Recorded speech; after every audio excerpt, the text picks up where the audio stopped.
teewee incha allah kon sëñ Abdou Aziz mel na ni bi mbir mi di am jafe-jafe yaa ngi tolloon ci li nga waxoon ne da nga koy tàmbalee ci liggéey bi te kon xam naa di nga mën a indi ñaari parti yëpp rek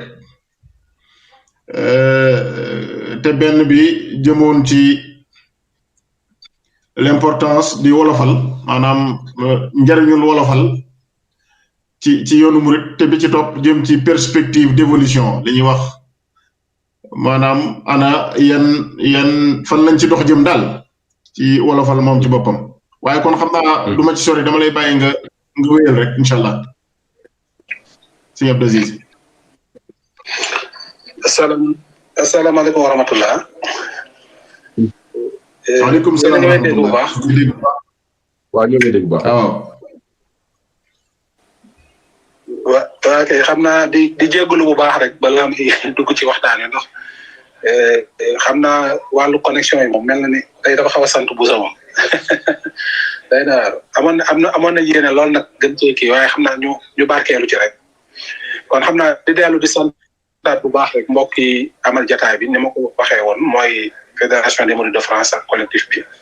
ak ñi yàlla def ñoom ñoo taxawal mbir mi sëñ Abdoulaye Diom sëñ Insa Fall sëñ Omar Ba sëñ Modou Moustapha Bassirou ñu ngi leen sant bu baax ci taxawaay di sant waa Bichri ak média yeeg mbokk yi jot a jàll tam ñu ngi rafetlu bu baax a baax kàddu yi xam naa teewlu nañ ci lu bari sëñ Lo moom ñu ngi koy sant bu baax ak sëñ Dime ak Alaaji Jibi Sey moom ñoom ñëpp gis nañ seen taxawaay te ñu ngi gën a leen sant leen encouragé ci liggéey yu am solo yi ñuy def nii ñaan suñu borom mu àggal ñu jàmbaare lañ te wax yi ñu fi wax ak taxawaay yi wane na ko kon xam naa ngir bañ a guddal ndax mel na ni am na lu ñu waajaloon waaye ñu tënk ko rek ndax xam naa xataay bi joxe suñu xalaat ci ñun liñ jàpp ni moo waral njariñul wolofal wala taxawaayam ci liggéeyu Serigne Touba bi te mooy yoonu murit ni ma ko tàmbali woon a wax mooy dafa mel ni Serigne bi am na lu ko fi indi woon xam naa ma ne sa ko tënk rek ci tajdid muy yeesal koo nga xam ne woote na ko te mu wax ko ci bindam bu leer lu mel ni Moustapha nawaytu maay jottulu sunatoo xarawi ni ahmadu ak diinun siwa islami yi laa yuhmado inda lillahi bihi ñu jaddidu kon ñu mel noonu wane na ni kon moom yeesal yoon sallallahu alayhi wa sallam moo ko fi indi woon ci tënk rek ngir bañ a guddal loolu it mel na ni sax seen Alaaji Jibi Sey wane na ci lu bari bari yeesal gi sëñ bi doon def ndax yeesal moom bu ñu ko wootee rek daanaka fànn yëpp lay làmboo ci wàllu xam-xam ni mu yeesalee téere yi fi fekkoon ci wàllu jihaad ci wàllu ñu bari daal ci gàttal ci wàllu yar kon sëriñ bi fi fànn yëpp dafay yeesal kon loolu moom mooy lu am solo mu mel ni nag ku bëgg a dundal message yonent sallallahu alayhi wa sallam muy risaala gi kon dafa am ay support ay foo koy jaar ngir def ko ci sa jamono ak sa temps ndax dafa mel ni yeesal dëgg-dëgg li koy jox valeur mooy message la bu ñuy dëppale ci espace ak temps te principe yi doo ci jóg da ngay téye principe yi waaye nag dama koy misaale saa su nekk rek islam moom day mel ni garab goo xam ni reen yi moom kenn du ko laal usul asin yi moom du soppeeku nii dans l'espace nii dans le temps waaye nag wànqaas yi muy branche yi selon les saisons ni ngeen ko xamee dañ koy yàtt léeg-léeg sax ngir mu gën a dundal garab gi kon dafa mel ni ci noonu laa koy tënkee kon jàllale message boobu dëgg-dëgg sëriñ bi da cee liggéey lu ama am solo jublu ci rek mooy jullit bi mën a doon jullit àqan nekk murit saadix mën a am tawfeexu àdduna ak alaxira muy fawzeyni ndax sëriñ bi lenn lu fa lu fexe ba jullit ñi mën a am texeeg àdduna ak alaxira loolu dëgg-dëgg boo xoolee mooy ab liggéeyam kon muy message boo xam ne nag dafa war a jàll ci ay ñoñom muy espace bi mu nekkoon waaye nag ci jamonoom ak jamono yi war a ñëw ba ila kon message boo dafa war a adapté wu ci espace ak ci temps bi kon dafa mel ni ñu ko gënoon a jege nag mooy ñi nga xam ni dañoo am nuñ bindoo muy ñun africains yi dama ne colonisation rawatina nag li ñuy wax le milieu islamo wolof nga xam ni foofu dafa am ay particularisme yoo xam ni boo bëggee jàllale message bi faaw nga bàyyi xel loolu wala boog fi ko sëriñ bëggoon a àggale bu dee sëriñ bi ci jëmi boppam moom ku ne xam na ni moom ndigal li mu toon ci boromam mooy di bind ci arab te loolu baatin bi moom yàlla moo ko xam ak moom waaye saa si manes na ko leeral ndax arab mooy langue l'islam mooy la langue officielle de l'islam ci la ñu wàcce alquran ci la ñu wàcce hadis ak yu bëree bëri xam ni loolu moom du dañ kon sëriñ bi am na benn aspect liturgique wala aspect spirituel boo xam ni moom loolu mooy ndigal li mu jot ci la bind waaye teewul nag mu sàkk ay jumtukaay yoo xam ni day gën a yaatal xam-xam boobu ak message boobu ci ñi nga xam ne àgguñu ci arab boobu ni sëriñ ñun ndigal mu jotoon ci yow sallallahu alayhi wasallam mooy rabbi asaabaka bil himma nga xam da ko jox ndigal mu yar ko dongam ci pësteef ci himma waaye nag da ko ne defee ko ku ci nekk na nga ko yaree ci la dëppoog moom bu mel ne nag contexte boobu mu nekkoon ak peuple boobu mu nekkoon jëfandikoo làkk yi ko dëppoog ñoom ak ci bokkaale kon ci la taxawal ay mbër yoo xam ni mu sas leen liggéey boobu sëñ Alaaji Sey junj na ko sax ku mel ni sëñ Moussa Ka gis nga li ko sëriñ bi wax bi mu ko ne di ko tàgg ci arab di ko sëriñ bi wax ne ko de yow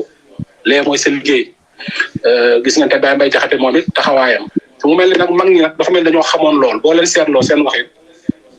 loolu it dama ci dellu si doonte wax ngeen ko dafa mel ni ñoom amoon nañ conscience ni ay passeurs de sens la mooy ñoo xam ni message bi Serigne Touba andi nga xam da ko bind ci arab di ko joxee ci yeneen anam ñoom dañoo amoon mission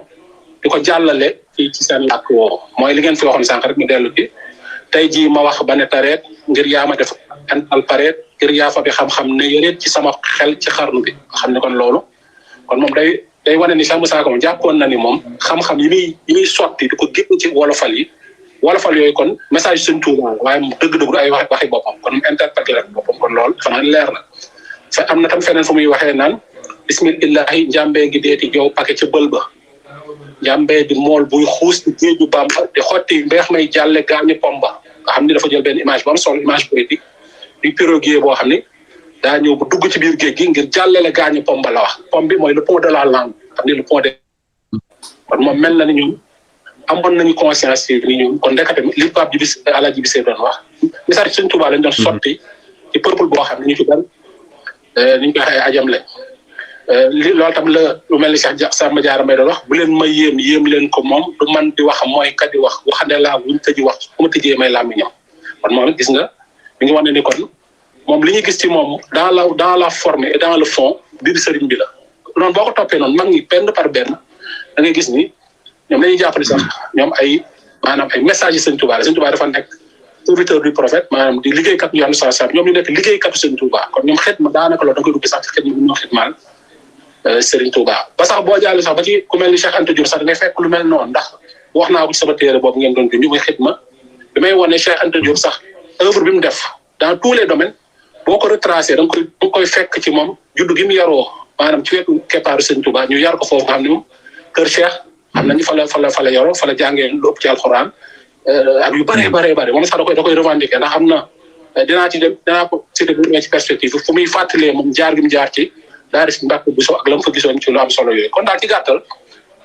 message boobu Serigne Touba indi amoon na ñu muutoon ñoo xam ne ñoo koy jàlle te ñooñu mel na ni conscient woon nañ ci nag te mission kon du rek di def ay bëy def ay woy yu neex waaye dafa am ay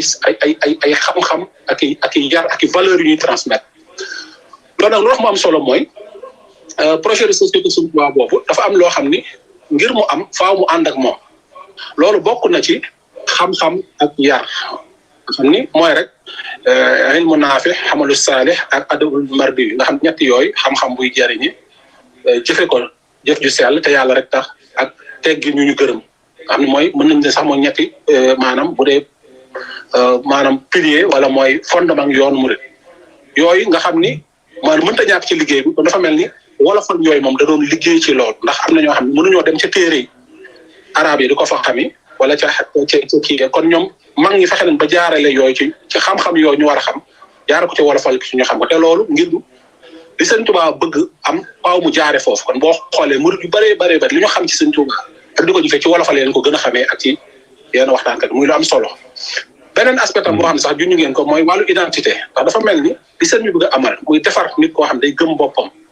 mën a taxawal lu dëgër ki ko mën a def faaw mu gëm boppam defe naa am na ko Alaaji Bisee doon wax sax defe naa nan François nan la ko tuddee waaye nit ki warul nekk koo xam ni dafay complexé maanaam identité culturelle dafa am ci nit ndax nit ki boo gëmul sa bopp doo mën a taxawal dara kon sëriñ bi def na ci mag ñi loo xam ni maanaam ci wolofal yi ak fonk seen làkk nga xam dañuy gëm seen bopp loolu da nga koy fekk ci waxi Cheikh Moussa Ka da ngay fekk fu mu naan bépp làkk rafet na buy gindi ci nit xel ma di yee ca jaam ngor la nga xam ni kon loolu day wan ni toute langue est belle du moment que ça éveille en lui-même le sens de la dignité ni kon dafay wane ni kon liñ daan complexe ci arabe jàpp ñoom ñoo mën a wax nangam di ko complexe ci tubaab wala ci keneen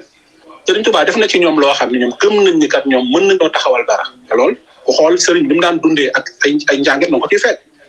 bi muy wax naan resi yu jib sawaaju gis mi sabahatal fatawa suul fahim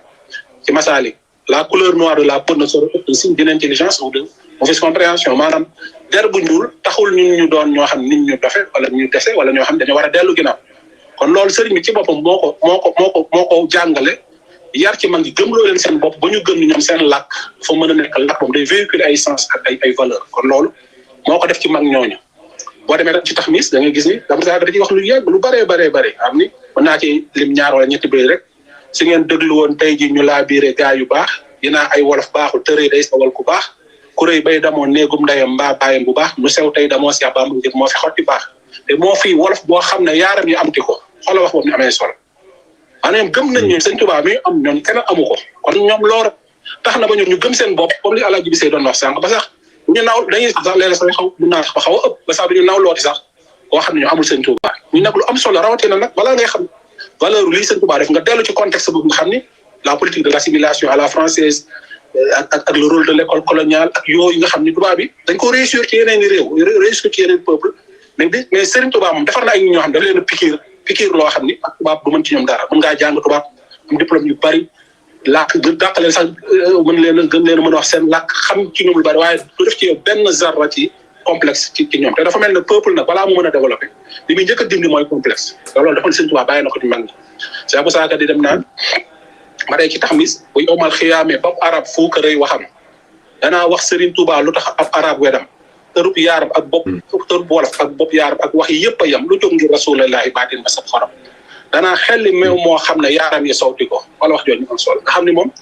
nee na même bu yowmal xiyaam bu arab yi ñëwee di bàkku ci seen làkk wu neex woow nga xam ne arab niñ fonkee seen làkk jàpp ñoo gën ñëpp nee na danaa wax Sëriñ Tuubaa loo ab arab wedam nga xam ni day loolu foofu nga xam àgg na ci foo xam daal ci gëm boppam ma jeexal ci beneen bayit foofu fi muy waxee naan li lee tax ma wuute gaañu tey yi sewal wolof yaa ngi semmal naar ya daa jàng bay walif Sëriñ Bamba moo gën naar ya jàngoon ba wannu lef ñu weex ñaa ngi koy raamal ñu ñuul ñaa ngi daw di jëf sëriñ bee fi feeñal ceex gu gànnaar ga am ci ko naa dañ boo ko continué nag mooy dinaa fi xam naa de maanaam lii lépp daal day wane rek kon mag ñi ñu Sëriñ Tuubaa gëmloo seen bopp ba amatuñu benn complexe te loolu nag boo ko xoolee ci murid yi kon da ngay gis ni ñoom poésie wolofal boobu ñu yàgg a dund ak yeneen aspect vestimentaire ñuy solo ni ñuy yu bëree bëri dem nañu ma daal amatuñ complexe ci keneen nga xam ne kon loolu les germes du développement nga xam ni africain yi moom la ñu war a am ngir gëm seen bopp te ñu bëri du ko sàkku Sëriñ Tuubaa def na ko ay nitam léegi nga xam naa dinaa ñëw ci perspective yi lan moo gàllankoor ba dëgg-dëgg foofu man jàpp naa ni mbir waroon naa weesu ndax Sëriñ Tuubaa li fi bàyyi moom waxuma la sax développé Sénégal waaye mën naa développé Afrique ci li ma doon juñ sànq Cheikh Anta Diop ku dellu ci histoire am xam naa loolu ñu bëri dañ koo desee xam ndax dafa mel ne xam sax ñu koy nëbb te am na ci intérêt waaye Cheikh Anta léppam ci Sëriñ Tuubaa la dellu ci mbokk ci juddu ci yar nga xam ni Sëriñ Saaliw da ci daan nettali maanaam nga xam duñu naan nekk ak mag Cheikh Anta daan nekk ak ñoom ak yu bëree bëri daal ci gàttal nga xam moom léppam sëriñ bi la am na sax ay nettali yu ñu ci nekk ci wàllu baat waaye yooyu moom xam naa dafa ñoo jóg waaye daal trajectoire Cheikh Anta boo ko jàngatee du ko gis am na chercheur bi ko nangu gis ni vraiment sa mouridité dafa joué ci trajectoire am na fu may waxee ci l'Afrique defe naa national agriculture la ko doon waxee mooy fi may wonee ni li ñoom Cheikh Moussa Ka bind ak ñoom Cheikh Samba Diarra ak mag ñi sëñ Mor Kayre loolu ce sont les premiers monuments littéraires de notre langue noonu la ko waxee je cite li mu ko waxee on a souvent négligé l'existence d'une poésie écrite en langue du pays selon règles bien définies d'un art poétique. Telle est par exemple la poésie religieuse des Wolofs, qui constitue les premiers monuments littéraires de notre langue et par conséquent les premiers fondements de notre culture nationale. Il a bien dit de notre culture nationale, les premiers fondements. C'est extrêmement important terme Cheikh Anta di jëfandikoo kon dafa wane ni kon ndekete wolofal yi nga xam ni moom la sëriñ bi liggéey ci mag ñi ba mag ñi di ko liggéey nga xam ni sur le plan de la forme nga xam ni vraiment neexaayu woy bi wane ni kon ñun am nañ un génie poétique boo xam ne on a amuñu kenn ku ñuy ñëwee du Lamartine du Victor Hugo du woykatu arabe yi ku mënti doon ndekete ñun am nañ benn art poétique boo xam ne kon ñun kenn gënuñu li si tubaab doon wane naan wax ci message leen ku la maanaam der bu ñuul taxul ñun ñuy doon ñu dellu ginnaaw daf ko wane dans les faits Serigne Touba ndax mbiram doy waar mooy li muy théoriser day wane dans la pratique ni c'est possible pragmatisme boobu ak efficacité boobu Serigne Touba moom ni ñu ci mel kenn melu ko ci kon ma dem ci perspective bi balaa may gën a guddal foofu waaw man damaa jàpp ne li Serigne Touba andi foofu ci wàllu mooy wane ni mën nañoo transmettre savoir par nos langues et nos manières de faire préserver suñu identité culturelle ak it wane tamit l'importance de la langue te loolu gis ngeen Cheikh Anta Diop ni mu ko wane dans ses recherches et dans ses travaux moom bokk na ci li mu gën a insister mooy wane ni réew mënta développer te du peeg langue am ni mu ko doon waxee kenn mënta tàqante ko ci làmmiñu jàmbur maanaam kon dafa mel ni l'importance de la langue Sëñ Tuubaa daf ko feeñal ci mag ñi Cheikh Anta Diop loolu la jël dañ ko conceptualiser dañ ko yaatal mu mel ni kon défi bi foofu la nekk nag mooy bu ma wooyee woy yu neex jàmbaare indi ay valeurs ñun nan la ñuy fexee ba jël loolu conserver ko mais aussi transmettre ko dans les générations futures mais nag gën ko systématiser mu dugg dans le système éducatif ak yeneen kon dafa mel ni foofu nag la dëgg défi bi nekk te loolu mu mel ni Cheikh Anta junj na lu mel noonu ci que ni c'est possible donte sax du ci langue wolof mooy bi may wax ci jaar bi ñu jaar ci école Serigne Mbacké Bousso nga xam ni Cheikh Anta ku nga xam ne kër Cheikh mooy kër Cheikh Ibrahima Fall foofu ci njaaram wala jàngee alxuraan ñii ne wàcc na ñii ne dafa dem ba ci digg mu arrêté te ginnaaw gi dafa mel ni jàng na jàng majalis ndax mi ngi nettali ne nekkoon na ci moom école Serigne Mbacké Bousso mooy fi muy waxee naan ci l'Afrique noire précoloniale la ko waxee dans la communauté mouride l'école de Guédé village du Baol avec le professeur Mbacké Bousso s'intéressa aux mathématiques à la mécanique appliquée à certains problèmes de thermodynamique machine à vapeur Cheikh Anta mooy wax de et surtout à la mesure du temps quel que soit l'état du ciel cette dernière étant liée à la nécessité de prier à l'heure exacte. Cette école, il y a 20 ans, était en passe de créer un courant scientifique de la même qualité que celui de la Renaissance, à partir d'une documentation strictement arabe sans influence directe de l'Europe. Aucun de ces ressortissants ne savait ni lire ni écrire le français. Les connaissances astronomiques étaient assez développées à cause de la nécessité de trouver la position de la mer, même en dehors des horizons coutumiers par l'observation du ciel. Donc, l'État a école Boba. am na nu mu doon demee doon na créer un courant scientifique de la même qualité que celui de la Renaissance ku xam Renaissance ci li mu joué ci développement Europe Cheikh Anta du n'importe qui du tëb di wax ay mots comme ça bu ne li xewoon école Serigne Mbacké Bousso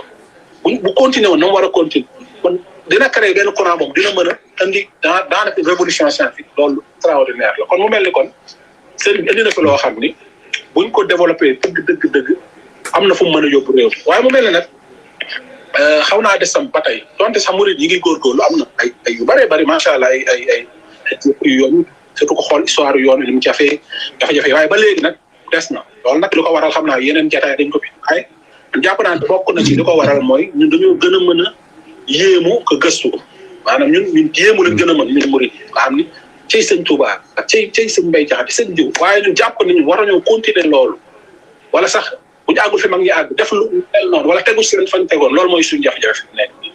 dañuy àgg sax ba ñun dañuy sax na nanti intellectualisme bu ñuy xaw a développé dañuy dem ba murid sax dañ naan mbiru sëriñ bi nekkul ci ay téere nangam nee na mbiri ay yëg-yëg la loolu tam ay erreur la man jàpp naa lii gàllankoor yoon yi am na yeneen cause waaye naa ko yemale foofu kon mu mel ni ci perspective yi ngir loolu gën a dund man jàpp naa ni am na ay taxawaay yu ñu war a am ay taxawaay yoo xam ni partout ñoo yem ci di wax nii rek di rafetlu mag ñi li liggéey waaye nan lañ koy dundalee ba suñu génération yi suñuy doom suñuy sët jariñu ci ñeneen sax ñu dul ay murid jariñu ci Sénégal jariñu ci àdduna bi jariñu ci bokk na ci loolu lii ngeen di def nii macha allah bokk na ci ndax jàpp naa ni maanaam yaakaar naa gis ay jataay waaye jataay boo xam ne dëgg-dëgg ngir dundal poésie mag ñeeg yu mel noonu yaakaar naa bariwul kon lu mel nii ngeen di def nii ñu ci gën a félicité leen ci ñaanal dañ ko war a gën a systématiser gën ko yaatal dem ba foo xam ni bu màggal Tuubaa amatee ñu wut jataay yu mag yoo xam ni ñu mel nii la ak yeneen daal yoo xam ne day mën a ñu koy médiatiser loolu bokk na ci tamit ñu gën a vulgariser maanaam œuvre yi mag ñi def ak yi ñu def ci œuvre yooyu ci en wolofal bu mel ni maanaam di ngay fekkee une si longue lettre ci école bibliothèque yi fekk cahier de retour au pays natal feneen ak yeneen doo fa fekk xarnu bi doo fa fekk tax ni su wolofal waaw ak yeneen sax ci yeneen làkk sax mën naa doon kon mu mel ni kon y a un travail vraiment de vulgarisation bu yaatu bu ñu war a def ci œuvre yooyu nga xam ni dañ koy defee ndax dañ koy def en lettre caractère latin ak yooyu ay gëstu la waaye daal war na am ay projet majeur yoo xam ni yoonu murid daf koy porter wutal ko budget wutal ay ressources humaines ressources matérielles ñu liggéey ci yoo xam ni day kii xam naa am nañu yaakaar bu université bi pare peut-être nañ ko ci boole. beneen initiative bu mën a am solo mooy favoriser la production ndax fi mu nekk nii xam-xam dañ koy dundal doo yam rek ci lañ fa bindoon nga téye ko dañ ci def ay études ak ay thèses waaye dañoo war a jàppale ñi ciy liggéey di def ay poème wala sax di def ay études sur yooyu kon loolu nag mën na soo ko jaaree fu bari mooy def ay subvention wala di yombal bu téere ñu imprimer la ko jël ko en charge def ay prix yoo xam ne chaque année dañuy primer léeg-léeg ñi gën a bind yu rafet kon yooyu yoonu murid ak Sénégal de façon générale état bi ñëpp te yoonu murid mooy tax ma gën a wax war nañu gën a liggéey ci côté boobu. beneen aspect tam bu am solo mooy système éducatif bi moo ne système éducatif nag mooy de façon générale système éducatif officiel Sénégal mais nag système éducatif bi yoonu murid taxawal ñaar yooyu war nañoo fekk wolof ci biir ak wolofal li ma ci jublu mooy université de Touba bi ñuy def nii yàlla na ko suñu borom àggale ci maanaam ci kàttanam ci Cheikh Mountakha inauguré ko incha allah université bi ni ñu ko defee nii baax na waaye war na ci mën a indi yeneen yu bëree bëri man mii bokk naa ci ñi ci doon xalaat ay jamono nga xam ne buñ làkk yi ñu fay làkk li ñu fay jàngale war na doon arab effectivement parce que làkku diine pour xam diine ci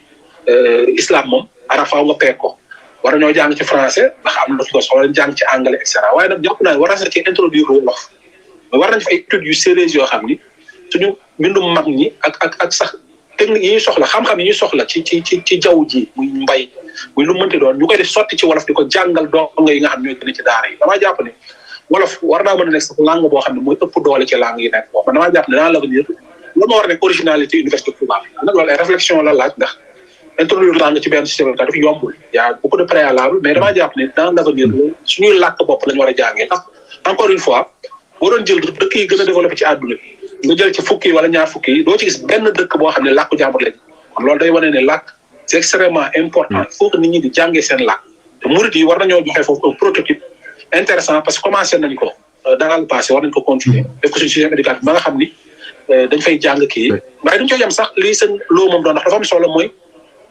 woy yi mag ñi def ñu fexe ba di ko jàll ci système éducatif boobu ak suñu système éducatif officiel bi muy bi nga xam ne moom la ñuy wax la république laïque et xaw ni ñu koy waxee noonu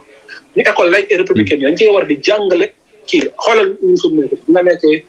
CICP lu ñuy jàngale ay frère Jacques la ñuy jàngee ay je suis sage dafa ñëpp mën nañ ko waaye benn baytu bay jaxte duñ la ko jàngal xoolal xale ñu ngi jàngee catholique bu fekkoon ñu ngi leen doon jàngal ñu ngi leen li bay jaxte indi ci yar ci teggin ci mbaax jigéen ñi ñu jàngal leen li lañ la wax ci kii loolu suñu système de valeur bi ñu bëgg loolu moo ñu ko mën a may nga xam ne xale bi dañ koy teel a nampatal même de la maternelle na scolaire nga xam xale yi balaa ngay ànd CM2 da ngay mokkal nangam béytu suñu bay jax ba nangam béytu suñu aadi turé nangam béytu leneen ak leneen nga xam ne loolu bu ko waroon dugal ci biir école yi loolu nag pour mu am c'est pas une vue de l'esprit état moom volonté politique moom léeg-léeg du ko am maanaam communauté yi ñoo mën a peser sur ça maa jàpp ne murid yi kilifa yi li ñu waroon liggéey bokk na ci comme que politique yi bu ñu soxlaa dañuy dem ci ñoom it ñu indi seen benn agenda seen programme moom nañ ciy dugal yooyu ne leen yéen kat da ngeen di ñëw ba leen bëggee ñu kii ñu ñaanal leen waaye nag fexe leen ba ñuy jàngale ci école yi lii léeg-léeg waaye bàyyi ci école yoo xam ni les précieuses ridicules de Molière lañ lay jàngal ay Candide de Voltaire yu mel ni da ciy rey sa bopp te yow li nga nàmp doon na ko xamoo ci dara loolu dafa aberrant je parle même pas en termes de religion ou de confrérie je parle en termes de patrimoine culturel sénégalais dafa normalul sénégalais bu jàng 6e ba doctorat mënoo xam benn baytu bay médiate suñu intellectuel yëpp ñoom ci loolu la nekk moo tax loo gis saa yi ñuy waxtaan dañ lay wax boo comme l'a dit Montesquieu dans xawma lan comme l'a dit ñoom lañ lay wax rek comme ça se passe en France mais duñ jël jamais référence ci ñun parce que xamuñu ni sax ñun am nañ ko fi mu nekk kon loolu c'est extrêmement grave kon loolu nag ñun communauté yi ak ñun kilifa diine yi ñun intellectuel yi mënu jéeg ñeneen ñoo war a liggéey ci loolu li fi may terminer foofu tam mooy bu ñuy def loolu tamit mooy cette réappropriation de notre patrimoine à travers nos langues nos cultures nos façons de penser bu ñu ko def tam bu ñu tëju ba te loolu tam day am léegi ci murid ñu nga xam dañoo jàpp ni ñun rek ñoo am lu baax daal maanaam boo waxee baat tubaab sax ñu jàpp ni ñii kat dafa tubaabee déedéet man dangaa war ñun murid dañoo war a dégg anglais dégg français dégg espagnol dégg lépp arabe waaye nag teg suñu tànk nag ci suñu mbir bopp nag gëm suñu bopp ba noppi soog a tijjeeku ci àdduna waaw àdduna moom toolatu moom da ngay tëj rek ndax am na loo xam boo ko bëggee xam ci science yu ne nii anglais nga koy xamee ñu ko anglais peegee wolof du teel a àgg foofu am na loo xam boo ko bëggee xam arabe boo koy xamee kon dañu tijjeeku waaye teg suñu tànk ci lu ñu moom xam naa fi may daanalee tënk boobu mooy comme que damaa gis ni ñu ngi jaar nit ku ci nekk tënk nga wolofal boo def ma nit mel na ni am na lu ma doon jéemantu ci wàllu wolof am na jàngkat tubaab buy jéem bindu wolof moom dina xorom waaye ñu def ko ngir tàgg ci Sëriñ Tuubaa dafa am benn ni ngeen ko xamee xam nga mag ñi dafa am ay bëru yoo xam ne ñoo ko fent ndax ñoom macha allah ni ñu yéemee ndax ba xam xamee baxaru basit rajas ak yooyu te naari lañ ko jëlee waaye wolof yi ci seen liggéey ak yeesalaat bi la siñ dañ doon fent ay béyit seen béyitu bopp ngeen ko xamee ku mel ni daaju njuuj njaaj dañ ne ni Cheikh Moussa Ka moo ko fent da koo jëlee dégg naa ci ngeen ñett li ab seet buñ doon jàpp ngeen ko waxee ku ànd ak ki ma àndal lu la neex laaj seet yooyu mu jël ko dëppale ko woy ci Sëñ Tuubaa mooy njuuj njaaj bu yéeme woo mu def ak yeneen sax nga xam ne mag ñi moom yàgg nañ def lool ñun nag dañ ci doon jéem boo xam ni benn daaj la boo xam ni mosuñoo gis ne ku ko def waaye mag ñi dañ ko def muy kàndang xam naa ci ñi ko xam mooy xeetu mag ñi buñ daan jokkalante ay baat comme am lu leen naqare wala yooyu bu ñuy dëbb dañuy jël gën gi am nuñ koy tëggee daal moom lañ daan kàndang di dafay kàndang léegi muy benn xeetu waxin boo xam ni jigéen ñi ñoo ko daan def di ci waxante lu leen naqare wala di kujjeeg yooyu man na baru boobu laa jël jëm cee woy Sëñ Tuubaa bi ma koy def nag damaa jéem a roy mag ñi ñu ko seex ñoom Cheikh Moussa Ka doon defee nga xam ni dama ko melal daal mooy def ko benn figure de style boo xam ne dafa mel ni sëriñ bi dafa am ñu ñëw di wujjeel moom daal di bëgg wane ni kat moom warta nekk xeej ci kër gi nanga ma ki nang ki nga xam ne mooy topp mi mooy ki nekk ak moom kooku moo def woy maanaam di gaaral ñeneen ñi kàndangoogu laa leen bëgg a defal bismillah macha allah wéttali bañ fajul wét ko gën ànd ak bañ ànd yow rek ko gën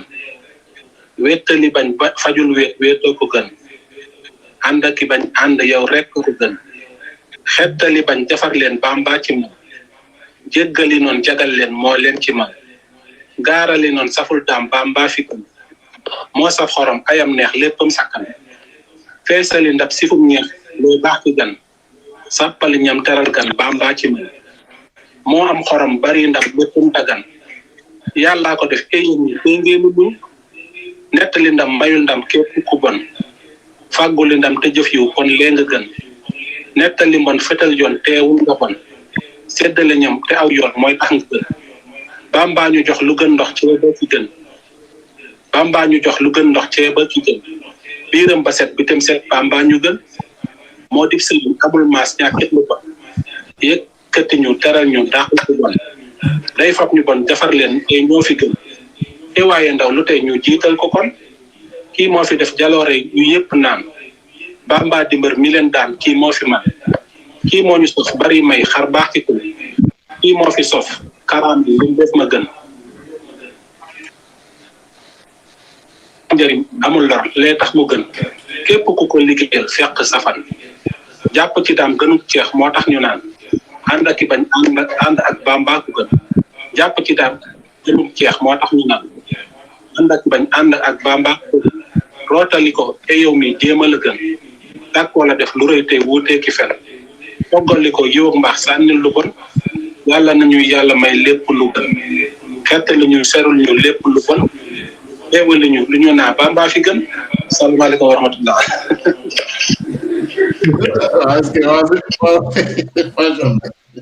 waaw sëriñ bi yow da nga noonu nëbboon sa bopp kat macha allah xam naa sama gaa ñaa ngi may bind fii naan ma waaw sëñ bi moom bëri na ay plusieurs flèches à son arc macha allah gànjaru na lool macha allah Mbacke na lool xam naa bu fekkoon bi ngeen ko mën a yónnee rek bu defee ñu dugal ko bu ñuy tasaare bind yi incha allah wax dëgg yàlla daanaka li nga jaaneele sax dafa daal di nag muur dama bëggoon a wax lépp waaw ndax dafa dëppoo jotaay bi daal maanaam xam naa nag man fi may ñëwee ci sëriñ bi li mu wax rek mooy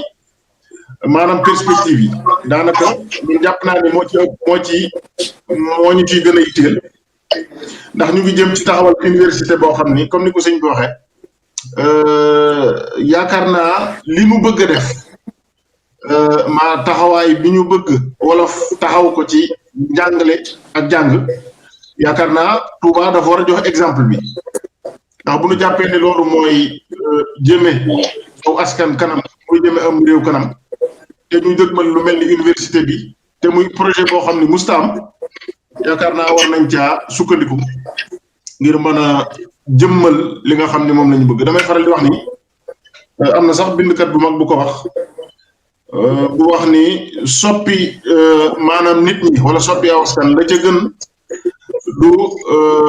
wane aw yoon nee na wane aw yoon rek moo ko mën a def maanaam du ci aw yoon nee na mooy aw yoon waaw wane aw yoon mooy yoon wi nga xam ni ci la ñu mën a jëmale aw askan kanam kon nag loolu laa ne woon dinaa ko relever rek ci li Sëñ Abdou Aziz wax ginnaaw bi ñu ko sante bu baax a baax a baax ndax dafa mel ni yaram mi taxu koo neex waaye buy wax da ngay ci sëñ bi day mel ni li daloon sëñ bi da koy dal maanaam suy wax ci yonent bi sallallahu alayhi wa sallam daanaka doo yëg dara ni dara nga koy metti wala dara nga ko gaar waaye ñu ngi ko ciy sant bu baax a baax di ko masaw bu baax xam naa sëñ Moustapha ma bàyyi la rek su dee am nga loo war a relever ci li mu wax bu ko defee xam naa dañu guddal jotaay bi comme xaw naa gudd ci moom bu ko defee mu conclure incha allah dañuy sant bu baax a baax ci yitte ji ndax bàyyi yu nga xam te ne jàppoon nga ko lépp affaire yi am gàllankoor terewul nga fexe noonu baaxee ci sa intervention ñoo la ciy sant bu baax a baax di relever tamit exemple mi nga xam te ne jox nga ko ñëpp ñi ñuy topp ci bind bi nga bind baaxee ñu ko ñoo la ciy sant bu baax a baax ndax kawe na lool wax dëgg yàlla li may noté tamit ci perspective yi la féete mooy ne damay wax rek dafa mel ne nos perspectives d'avenir se situent dans notre passé dans le sens où il nous faut ñun ñu dellu ci suñu passé pour mag ñi lañ jëfoon wala lañ tàmbali woon ñun ñu yeggali ko et non plus ñu yem ci rek di émouvoir di naan cey kii moo yéeme woon kii moo defoon lii cey kii moo defoon lii mais waar woowu noonu fa mu nekkoon ñu jëlee ko fa ñun pour suñu doom ak suñu sët yi ñëw mën a yéemu un petit peu ci li nga xam te ne ñun def nañ ko man loolu laa ci retenir ne ku ci ne war nga ci mën a bay sa waar Alaaji Jibi Sey wax na ko sànq ne su dul dara mag ñi sax ñun war nañ leen jël comme ay nawle fexe ñoom ni ñu réaliser ba ñu leen di tudd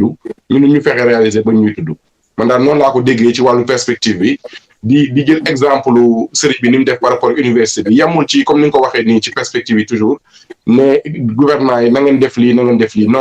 dafa weesu loolu moom dafa nekk dans la proactivité ni ko tubaab terme bi nga xam te ne tubaab bëgg nañ ko léegi mooy moom day proposer solution moom il est dans l'action te wax dëgg yàlla murid yëpp ci loolu la ñu war a inscrire donc sëñ bi ñoo ngi lay sant bu baax a baax ndax wax dëgg yàlla intervention matérielle na waaw.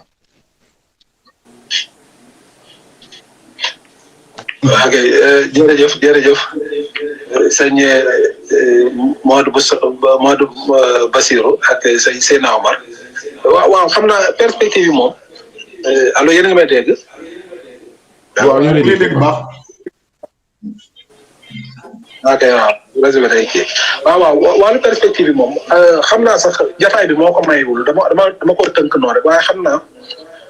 yaa ko lay jëmi jamono nañ ci gën dellu so waaye man damaa jàpp ne murid yi potentiel bi ñu am léeg-léeg dafa mel nañ ko dul xaw a xam wala bokk duñ ko jëfandikoo duñ ko war a jëfandikoo man bokk nga xam damay yàlla def ma defal tawfeex may jéem a gëstu ci yoon wi di jéem a nabi ci njàngalem sëriñ bi waaye li ma ciy gis day rëyaay boo xam ne léeg-léeg sax da nga naan ñun dëgg-dëgg daf ñu sax xamuñ lu ñu am daal ni ma koy misaalee léeg-léeg sax gars yi gën a ci xaw a mere dama naan ñun dañoo nekk ci toolu jamaa daal di bay ay banaana man loolu laa jàpp daal damaa jàpp ñu nekk ci toolu jamaa di bay ay banaana pare nag banaana yi di génn di sax ñu ciy bët di yëkkati di naan ay nangamit ban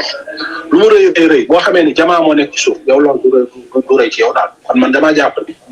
góorgóorlu yi gaa ñu ngi góorgóorlu def yu bëree bëri waaye dëgg-dëgg fi ñu waroon a àgg man jàpp naa ni am na loo xam nag da ngay xam ne peut être histoire la lu ñu war a àgg xam na ndax mbiri yàlla moo demee noonu wala sax beneen misaal bi may joxe tam ñu ma ciy xaw a mere man ñoo jox koor ñu ci def ay pont daal noonu laa jàppee mbiri boo jëlee kii bi combat culturel bi ak bi murid da ci avantage yu doy waar loo xam ne ak fi mu nekk bu ñu demee ba Sénégal politique d'assimilation bi tubaab bi pour wax donte am na lu ci réussir waaye résistance bi am Sénégal li ci ëpp ci murid yi la jaar ci seen colka ndax njëlbeen dañ leen doon xeeb daal jàpp ne waa ñi ay kii lañ ay bool waaye dem nañ ba léegi façon de faire de s'habiller de paraître dañ koy approprier mu nekk genre mode nga xam ni loolu waxiin léegi ni ma xewee ay sëñ bi soxna si café Touba nangam kon fexe nañ ba ces traits culturels là qui ne sont propres ñu téye ko te loolu ci jamul ci extérieur bi mais intérieur bi moo gën a doy waar nga xam ni ñoo xam ni suñu classe yi ñu am jàng tubaab léeg-léeg dem ba sori ci loolu ba nga xam ni sax yow da ngay peegee mbir yi sax tubaab bi sax dañ ko doon peegee seen biir bopp waaye nag ñu koy peeg noonu nga gëmee sa bopp nga xam ne yow fi mu nekk nii amul lenn quoi fi mu ne nii sax li ci gën a xorom mooy ñi gën a ñàkk nuru tubaab yi sax mooy fi mu ne jànkatu tubaab yi seen nekk loolu doy waar la xam nga sëñ bi moom foofu am benn coup bu mu fa dóor nga xam ne daal da ngay fonk sa bopp fonk kel koo xam ne loolu dafa yéeme kon loolu base yu doy waar la léegi nag loolu peuple bu ko am da nga ko war a yaatal ba pare mu àgg nag ci niveau ni réew mi di doxee ndax fi ne boo xoolee suñu élite yi fi nekkoon dafa tey ñoo fi nekkoon ne élite politique yi élite intellectuelle yi lu daal Sénégal ci ëpp ñooñu ko teg loolu nag ñu dafa mel dañ leen a bàyyi mbir yi ñoom ñu yor xoolal fi mu ne li ma exemple ma doon joxe saa bu ko gën a terre à terre école yow nga nekk sa réew nan nga mën a imaginer yow nekk France école boo xam ni 6e primaire ba terminale France doo jàng Voltaire doo jàng Rousseau loolu kenn mënu ko imaginer c'est pas possible. mais ñun suñuy Rousseau ak suñuy Victor Hugo mooy suñu mag ni ba pare ñun on prétend être décolonisé loolu fa la cette aberration loolu dafa terre à terre dafa mooy sox ay question nationalisme bu metti wala ay bañ tuba déedéet dafa am peuple bu nekk da ngaa war a approprier wu say figure historique ak intellectuel ay say penseurs boo ko xasee ba jël nag ci man dàq ko ñu jàng yeneen làkk yi yeneen œuvre yi mais lu ne laay lire philosophe bu nekk mën ngaa lire Kant mën ngaa lire Goethe mën ngaa lire Nietzsche problème mais da ngaa war a tàmbali sa bopp xam sa bopp la bopp mais nous avons des élites intellectuelles extraverties et des élites politiques yoo xam ne gëmuñu seen bopp tubaab bi lañ gëm mais loolu ça se traduit dans les faits donc gën bañ a guddal foofu damaa bëgg wax ne le combat de l'identité mënu dañ ci am benn départ boo xam dañ ko war a continuer taxawal ko université bi boobu bi et à condition que tamit ñu bàyyi xel yooyu mooy dañu war a taxaw université bi te macha allah ñu ko jiitee ñu macha allah ñu xam ne lu ñu def la ba pare mu nekk suñu à notre façon ñu solo ko bu murit taxaw la système éducatif parce que éducation ci la lépp mën a jaare yu bëree ak médias yeeg yooyu kon loolu c'est un combat vraiment culturel qu'il faut mener jihaad bi xulóobu bi toxaa boobu suñ bi doon woote dafa mel ni jamono yi sax la gën a pertinent mener ce combat là maintenant en nous dotant des outils modernes parce que ñun tam léeg-léeg yoon wi li ñuy gàllankoor mooy murit yu bëri dañuy tëju dañuy jàpp ne daal waaw dañoo war a dox ñu doon doxee jamono sëñ bi wala jamono sëñ Moussa déedéet am na jumtukaay yoo xam ni ak contexte yoo xam ne dëppoowul maanaam li am na réalité yoo xam ne c'est pas le même réalité li am solo mooy principe yan nekkoon ñoom nañ ko dundal te loolu sëñ bi avertiroon nañ ci li muy wax ci Masalik naan bul jagleel la toxasis fat la zilhala li taxatu min faxat fatachala bul jagleel ngëneel suñu borom yi ñu jiitu ne réserve pas les avantages ou les privilèges aux seuls anciens tu tomberais ainsi dans l'égarement maanaam bul jël na rek kii mag ñi de moom ñoom lañ defoon ñoom mag ñi moom déedéet ba pare yow jàpp nga ni mënoo def dara déedéet loolu njuumte lu rëy la te dafa bari ci ñun nga xam ñun dañuy ñëw rek nga am suñu maam yi li ñu defoon ku ci nekk ci ñun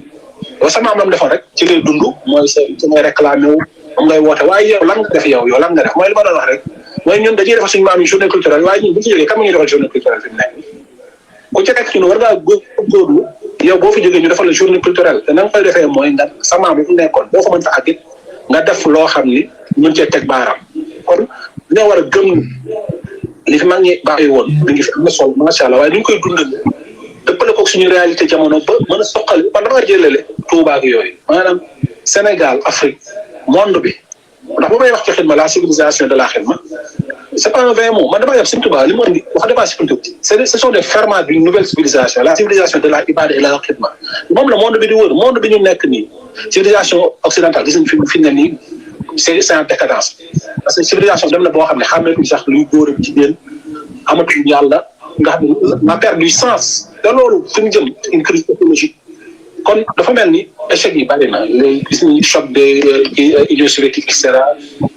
la fin de doctrine dafa mel ni Sëñ Tuubaa li mu andi loolu laa gis ni moo mën a sauver sa monde la fekk mën na léegi nag loolu nag murid bu ñu amee ces responsabilités là ba pare nag nekk nag benn niveau boo xam ne léeg-léeg donc vraiment on est léeg-léeg dans des considérations dafay kii donc war nañoo weesu fii daal ci gàttal maa ngi jégalu ci guddal da ngeen jëf. jërëjëf sëñ Abdou Aziz sant nañ la bu baax a baax ci wax dëgg yàlla intervention bu am qualité bi on n'en attendait pas moins ndax li ñu lay xalaat itam nii rek lañ xalaate woon noonu lay demee wax dëgg yàlla ndax seen fonk xam-xam ak seen jox àq tamit wax dëgg yàlla xam-xam ak waajal ngeen ko waajtaay boo xam ni donte seen jot bëriwul waaye wax dëgg yàlla njariñ li feeñ na bu baax a baax ci ni ngeen waxee kon nag ñu ngi leen di sant bu baax a baax di leen ñaanal tawféex ak barke ak kattan ba li ngeen yéene liggéeyal sëriñ bi ci kaw suuf suñ borom kattan leen bu baax a baax man moom da ngay sama xarit te da ngay wax lu ma bàyyi xel lool mooy man sëñ Tuubaa mooy sama employeur waaw loolu moom sëñ Abdou Aziz dina ma koy wax lu bari bari te dafa mel ni yemul ci wax rek da ko jëf kon nag moom xam na bu baax a baax li ko tax a ñëw ci kaw suuf yàlla na suñu borom gën ko ci dimbali bu baax a baax kattanal ko dëgëral ko suturaal ko bu baax a baax incha allah moo ñi mu ko àndal ñëpp xam naa kon maa ngi mel ni kuy seen Serigne Insa Fall mu mel ni kon jotaay bi day mel ni dañ koy waaj a yëkkati xam naa sëñ Abdou Aziz dañ koy bàyyi mu ñaanal nu rek bu ko defee ñu jàll ci sëñ Insa moom itam mu waxtaan ak mbooloo mi nu yëkkati jotaay bi incha allah. waaw xanaa di ñaan suñu borom def ci li ngeen def nii barke ak tawfeex te ngeen am ci ngërëmal sëriñ bi daal ndax àdduna moom lu nit di def rek am ci ngërëmal yàlla moo ci am solo daal loolu moom sëriñ bi looloo ko fi indi woon loolu moom ñu koy bàyyi xel ci lépp rek kon ñu ngi ñaan ngërëmal yàlla bi te mooy ngërëmal sëriñ Tuubaa rek ñu daje ceeg moom suñu borom sàpp ñëpp tawfeex musal ñu ci xew ci jamono muy ci saayir ak ci barke borom sant bu baax jërë ngeen jëf. jërëjëf jëf Mbacke ñu ngi leen di ziare bu baax. sëñ Moustapha dafa mel ni maa ngi gis Serigne Insa sunu jëwriñ. sëñ Insa. xam naa waaw. ñun de dañuy mujj doon ay invité ci émission bi. macha allah. waaw jotaayam bii de dañ ci mujj doon invité sëñ Insa xam naa dañ lay bàyyi rek nga nuyu mbokk taalibe yi ndax fii moom macha allah yaa fi kilifa gi.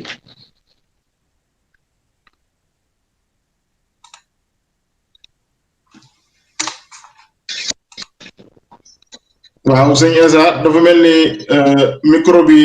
moo kiiwul.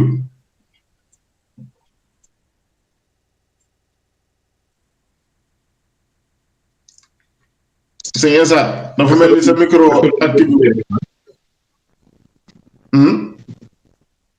est-ce que du dindi écouteurs yi xool ba xam. wala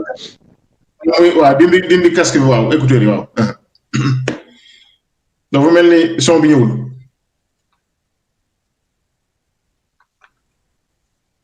waaw sëñ Insa dafa mel ni waaw dafa mel ni sëñ Moustapha sëñ Insa dafa am jafe-jafe ak son bi xam naa su fekkoon mën naa dindi écouteurs yi. bu ko defee ñu teewlu li mu ñu bëgg a yeggee incha allah sëñ Insa mii nag ñu fàttali ni mooy le président du collectif des Mourides de France. bi nga xam ni moom ci boppam en personne moom moo am xalaat bi xalaatu jotaay yi nga xam ne ñu ngi koy amal depuis le mois d'août. bu ñu doon wax idée originale maanaam moom moo ko am ndax man moo ko njëkk a toq ci sama nopp ba mu ko defee tamit waxtaane ko ñu ngi ci war a waxtaanal ku mel ni sëñ Abdou Lahad Diom moom doon nañu sopp lool tamit mu intervenir waaye moom daanaka day bëgg di làqatu rek waaye daanaka c'est le chef d'orchestre mel naa ni bu ma ko mënee waxee noonu. ndax bi sëñ Insa amee idée bi itam wax dëgg yàlla mise en œuvre bi sëñ Abdou Lahad Diom am na ci taxawaay bu am solo ak ñi mu ko àndal ñëpp wax dëgg yàlla damay bañ a lim di juum waaye ñoom su ma leen limee rek dina matale sëñ ma jàmm moom duñ ko sant dañ koy ñaanal ndax moom wax dëgg yàlla mettre na à notre disposition tribune bii nga xam ne fépp ci àdduna bi dañ koy bàyyi xel wax dëgg yàlla di ñaan suñu borom gën a yokk barke ci li muy def ba fa ñuy dégg chaîne yu gën a mag ci àdduna ñu di fa dégg chaîne bi incha allah ci tawféex ci xéewal ak ci lépp rek incha allah kon sëñ Insa bu fekkee ni son dellu si na ñu déglu ko kon incha allah wala bu dee sëñ Moustapha am ngeen lu ngeen war a yokk ci waxtaan wi laata muy ñëw. waaw kon moom foog micro am baax parce que moom foog mu sànni ci kàddu ndax pour la dernière de l'année ci loo xam te ne wax dëgg yàlla da koo chapeauté du début à la fin moo ko sëñ Abdoulaye Diom ak gars yi ci ànd yëpp bëgguma lim ak soxna yi ñoom soxna xadeeg yooyu macha allah di leen jaajëfal bu baax a baax a baax a baax di wax ne en fait format bi ñu def nii daanaka rek dafa mel ne delluwaat nañ ci format poésie bi ñu doon wax ndax lépp rek dafay dugalante li ci am solo mooy njariñ li nga xam te ne bëgg nañ mu amal ko nit ñi ak xiir gi leen bëgg a xiir ci dem yéer bindu mag ñi ak ci ñoom seen bopp ku ci mën a bind tamit njariñam ci donc vraiment loolu lañ ci jublu te am na lenn loo xam te ne pàcc la boo xam te ne amoon nañ ko ci projet bi muy di ci yaatal yeneen làkk yi waaw mu bañ a yem ci français ci olof rek ñu ci yaatal yeneen làkk yi loolu it benn perspective la boo xam te ne bokk na ci liggéey bi ci yii di ñëw incha allahu rabbi ñu fas yéene ànd kook waa Bichri TV di wax mbokk taalibe yi tamit di wax mbokk jullit yi ne Bichri TV ñu jara taxaw lan ndax danoo taxaw ngir yoonu murit ndax sëñ Madiama ni mu koy waxee ne moom moomu ko outil la ni lii sëñ Naamar wax sànq ne sëñ Aziz da koy wax sëñ Madiama tamit dama koy dégg muy wax loolu ci chaîne bi nii nga xam te ne daanaka danaan moomu ko outil la pour liggéey Sëriñ Tuubaa ko tax a jóg te wax dëgg yàlla ci jëfam saa su ne da koy wane te ñun ñi nga xam te ne ubbil nañu porte bi jox nañu tribune bi xam nañ ko bu baax a baax a baax a baax loolu dañ ko koy fàttali rek ne xam nañ ko wax dëgg yàlla ñu ngi ko ci am reconnaissance boo xam te ne c'est une reconnaissance éternelle di ñaan li tax mu def ko suñu borom defal ko ci lu faw ko njortam léegi ci moment bi ñu am tamit dama ci profité rek def loo xam te ne baaxoo boo ko def waaye dafa am événement bu fi am te yàggul dara muy wàññeeku Seyda Mariama Niass nga xam te ne ñu ngi koy jaalee mbokki jullit yëpp ci Sénégal ndax ñëpp xamoon nañ taxawaayam ndax dafa nekk ay monuments yoo xam te ne Sénégal ñu ngi fa daanaka ay bànqaas lan yoo xam te ne suñu yëngatoo rek Sénégal yëpp ay ànd yëngatu ndax dafa nekk ñoo xam te ne daanaka dañoo raar daal c'est des monuments yu ñu war a préserver war leen a xam war leen gën a xam ne may toftale ci ñaan bi may sàkku nit ñi ñu ñaanal ko ma ci sàkku nit ñi ñu ñaanal man sama maam Demba Dam Fall nga xam te ne semaine dernière da wàññeeku may ñaan mbokk jullit yi di ñaan mbokk taal bi yëpp ñu fasaale ko ci ñaan yi ñuy ñaanal Seyda Mariama Niass maa ngi leen koy dagaan di leen koy ñaan bu baax a baax a baax sëñ Amar ma bàyyi la nga wéyal su fekkee sëñ Issa nekk fi peut-être ñu tëj. waaw jërëjëf sëñ Moustapha ñu ngi ñaan suñu borom defal njëggal seen maam jooju ak soxna Mariama Niass wax dëgg yàlla boo gisee ni nga xamee ne noonu la ko nit ñi relayé da nga xam ne jëf lu baax rek moo am solo te itam doomu aadama dafa am lu mu bëgg ci àdduna muy dama ragal ni doomu aadama li mu gën a bëgg dafa am miroir ak li mu gën a ragal li mu gën a bëgg xëy na mooy sax fi waaye kon la mu gën a ragal mooy jóge fi muy faatu waaye sax fi ak faatu waruta yitteel jaamu bi yàlla li ko war a yitteel rek mooy jëf wala nekk ci àdduna nekkin woo xam ni dana ko may mu sax fi te du tax jëmam sax fi ndax jëmm moom suñu borom ak ruux suñu borom ko sàkk moo ko fi jëlee waaye jëf moom mën na fee sax ba ilaa yawmi diin Sëñ Tuubaa mi ñuy waxtaane asalaamaaleykum yaakaar naa jëfam moo tax ñuy wax Sëñ Tuubaa te dootu fi jóg. asalaamaaleykum. waaw dëgg yàlla jëf bi war nañ koy fullaal bu baax a baax di ko rafetal bu ko defee su fi jógee gi amee rek ci zahir jëf ji man fay des ci baatin ba faaw kon loolu rek soññee la bu baax a baax di ñaanal suñu borom ñi nga xam ne ñooñu jiitu mu defal leen njëggal te yàggal nu fi ñu yàgg leen a ñaanal yàgg fi nag sëñ Moustapha bu ko mag ñi daan ñaan liñ ci jublu mooy defaru dañuy ñaan nañu fi yàgg ngir mën a defaru ba sa xel dal ci ni boo demee ci suñ borom ni nga am njëggalam loolu rek moom la ñuy ñaan ci yàgg fi waaye yàgg fi goo xam ne moom daanaka safaan nga fi nekkee loolu mat a ñaan. asalaamaaleykum wa rahmatulah. waaleykum salaam wa rahmatulah. sëñ Esa. waaw Baye Omar ñu ngi leen nuyu di leen ziar sëñ Moustapha. ñu ngi lay ziar